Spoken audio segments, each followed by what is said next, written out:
But the bottom line is that Russia is one of the most insecure nations in human history. And in the roughly 800-year history of the Russian people, it's just been the story of invasion one after the other after the other. Russia proper, forget kind of the near abroad area. Russia proper has absolutely no barriers separating it from its neighbors. There are 11 major invasion routes. All of them have been used multiple times in their history. And the primary reason that the Russians are always so damn paranoid is because they're actually aware of their own history. It's not an unwise position. Now, we can all argue over whether or not the world has changed or whether or not a different policy at a different time would have generated a different result. Those are all legitimate conversations to have.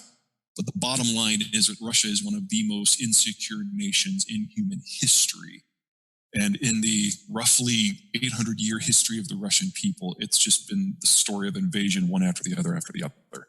In addition, the climate patterns, not just the fact that it's a cold place, but the erratic nature of the jet stream as it goes over Russia means that they get floods and they get droughts. And there is no such thing as an average agricultural year. And that grinds on you. And simply ruling something like this, where the year in, year out challenges are so big from a security point of view, and a financial point of view, and a transport point of view, and an agricultural point of view, it's no shock that this is not a land that is particularly fertile for democracy. So what do? You expand until you can build up a series of subject nations that are cannon fodder to fend off invasions, until you eventually reach barriers like the Alma-Ata Mountains or the Carpathians that you can kind of hunker behind.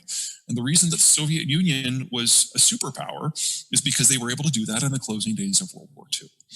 And they were able to actually form a hard shell in a way that the Russians had never experienced before. That was piece one. Piece two, ironically, was the global order. Because when the Americans broke up all the empires, that included all the empires that had traditionally gone to war with Russia, whether it was Japan or Britain or Germany or whatever else. So the Russians found themselves in the most secure environment they had ever been in their history. And with the exception of the Americans, everyone else was under lockdown strategically. The Americans didn't allow any of their allies to stir up trouble in Russia because they didn't want to have a broad-scale conflict. That lasted until 1992, which of course is when the economic fallacies of the communist system eventually broke loose and crushed the entire system. Russia today is the most insecure that it's been in 300 years in terms of geographic boundaries. And so it's no surprise that a government such as Vladimir Putin's is taking a harsher line with dissidents. And Russia moving forward has two problems, one midterm, one short term. The midterm problem is demographic. Russia is one of the least healthy demographies in the world. It's one of the fastest aging in the world. And even if you believe Russian statistics, and they just keep making up millions of children that they shove into the demographic data, which is, just hilarious, I personally find, but is doing nothing to actually improve their situation. The country is quite literally dying out. That's the midterm situation. The short-term situation is COVID. Because the Russian educational system collapsed in 1990, there's not much of an intelligentsia left in the country, particularly when it comes to technical skills. For example, medical. So there weren't a lot of nurses and doctors left in the country anyway, because there hasn't been a lot of throughput into those sectors in 15, 20 years. And because the FSB has the ear of the president and is taking issues like propaganda and national pride very seriously, when you get doctors starting to protest and talk publicly about not having sufficient supplies to treat populations, we've seen a number of cases of doctors tying themselves to chairs and throwing themselves out of windows. And this is a very precious commodity right now. These people are not replaceable. So you get a short-term health crunch in a country that is already unhealthy, that already has a terminal demography, and then COVID, of course, has driven oil prices down below $20 a barrel. I don't want to say that this is the end of the Russian state, but I've always said that this is the last generation of the Russian state. So the question now is, with a health crisis, with a budget crisis, and with a security crisis, Anyone who looks at Russian economics and tries to compare them to any other country, in my opinion, is kind of looking at it the wrong way. Russia has never been an efficient economy. It has never been particularly value added. And the Russian government is always willing to make the population suffer in the name of security. And most Russians agree to that bargain. Life is so insecure in Russia, historically speaking, and honestly within living memory. The 2007 to 2009 crisis was awful. The 1990s were just retching. The 1970s, the high point of the Soviet Union is not perceived that way in Russia because the Brezhnev years were awful. Russian citizens, Russian culture is very tolerant of that. And not to be overly blunt, but most of the people who don't believe that way in Russia emigrated a long time ago. And so we now have people who are 21 who know nothing other than the Putin government. And what they know is, compared to their history, which was insecure, at least now they've got food and electricity.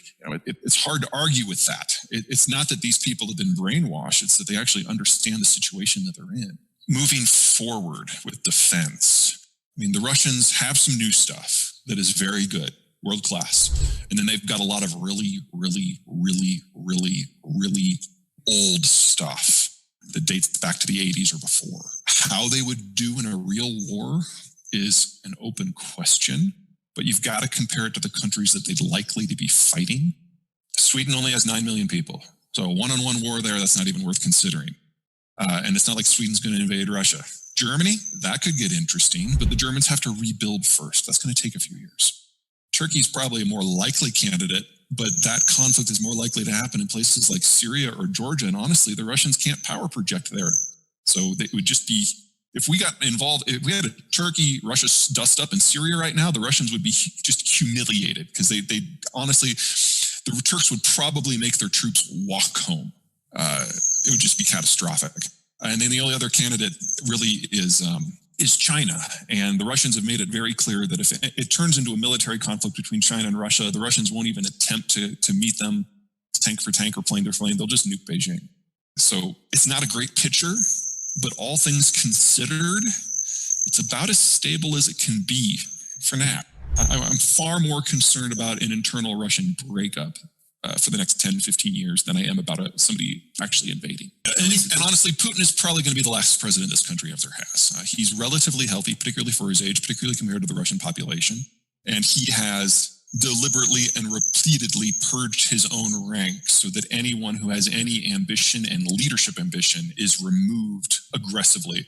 And so you get people that are just basically yes men like Medvedev, who honestly no one would follow under any circumstances.